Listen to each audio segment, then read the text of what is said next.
राधे कृष्णा दोस्तों, कैसे हैं आप। आज मैं लेके आई हूँ कार्तिक माह का 34वां अध्याय। ऋषियों ने पूछा, हे सूत जी, पीपल के वृक्ष की शनिवार के अलावा सप्ताह में विशेष दिनों में पूजा क्यों नहीं की जाती है।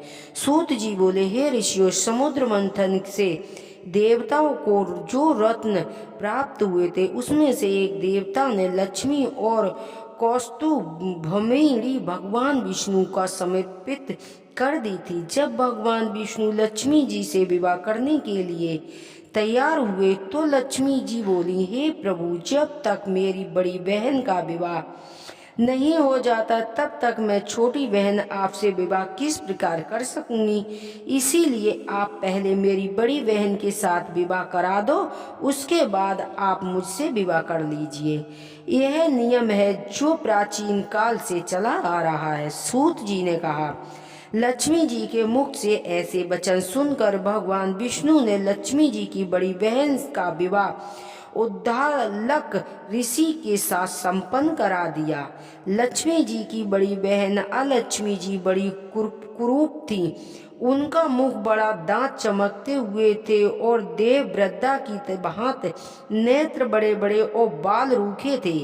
भगवान विष्णु के द्वारा आग्रह किए जाने पर ऋषि उद्दालक उससे विवाह करने के लिए उससे वेद मंत्रों की ध्वनि से गुंजाते हुए अपने आश्रम ले गए।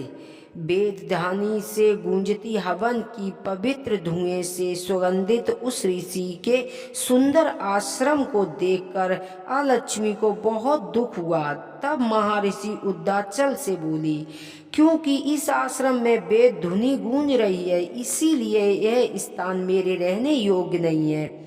इसीलिए आप मुझे यहाँ से अनंत जगह ले चलिए। उसकी बात सुनकर महर्षि उद्दाचल बोले, तुम यहाँ क्यों नहीं रह सकती हो और तुम्हारे रहने के योग्य अन्य कोई कौन सा स्थान है, वह भी मुझे बताओ। अलक्ष्मी बोली, जिस स्थान पर वेद की धुनी होती हो, अतिथियों का आदर संस्कार किया जाता हो, यज्ञ आदि होम होते हो, ऐसे स्थान पर मैं नहीं रह सकती हूँ। जिस स्थान पर पति पत्नी आप में प्रेम से रहते हो, पितरों का निमित्त यज्ञ होते हो, देवताओं की पूजा होती हो, उस स्थान पर मैं नहीं रह सकती हूँ।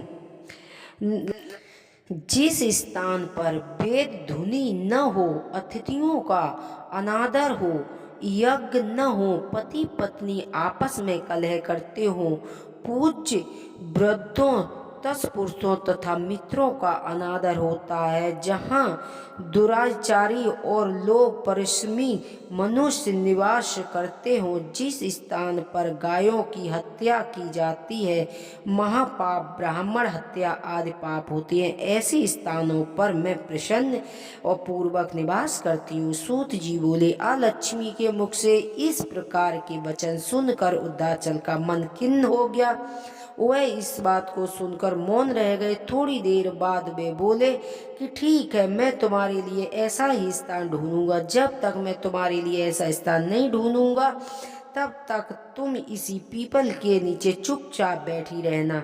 महर्षि उद्दाचल उसी पीपल के वृक्ष के नीचे बैठा कर उसके रहने के योग्य स्थान की खोज में निकल पड़े, परंतु जब बहुत समय तक प्रतीक्षा करने पर भी वापस नहीं लौटे, लक्ष्मी विलाप करने लगी और वैकुंठ में बैठी लक्ष्मी जी से अपनी बहन लक्ष्मी का विलाप सुना तो वे व्याकुल हो गई। वे दुखी होकर भगवान विष्णु से बोली, प्रभु, मेरी बड़ी बहन पति द्वारा त्यागे जाने पर अत्यंत दुखी है। यदि आप अपनी प्रिय पत्नी हो तो आप मुझे आश्रय देने के लिए उसके पास ले चलिए। लक्ष्मी की प्रार्थना करने पर भगवान विष्णु सहित उस पीपल के वृक्ष के पास गए, जहां अलक्ष्मी बैठकर विलाप कर रही थी। उसके आश्वासन देते हुए भगवान विष्णु बोले, हे अलक्ष्मी, तुम इसी पीपल के वृक्ष की जड़ में सदैव के लिए निवास करो, क्योंकि इसकी उत्पत्ति मेरे ही अंश से हुई है और इसमें सदैव मेरा निवास रहता है।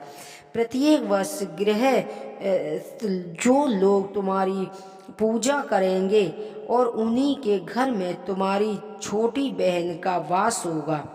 स्त्रियों के तुम्हारी पूजा विभिन्न उपकारों से करना चाहिए। मनुष्यों को पुष्प, धूप, दीप, गंध आदि से तुम्हारी पूजा करनी चाहिए, तभी तुम्हारी छोटी बहन लक्ष्मी उन पर प्रसन्न होगी।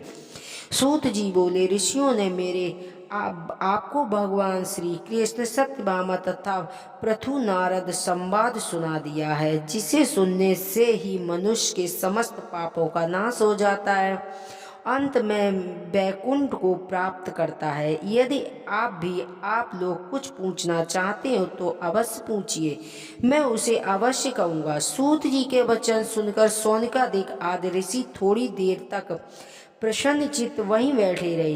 तत्पश्चात वे लोग बद्री नारायण जी के दर्शन हेतु चले गए। जो मनुष्य इस कथा को सुनता है और दूसरों को सुनाता, वो समस्त संसार का सुख प्राप्त करता है। बोलो श्री सत्यनारायण भगवान की जय। बोलो भगवती माँ लक्ष्मी माता की जय। हर हर महादेव की जय।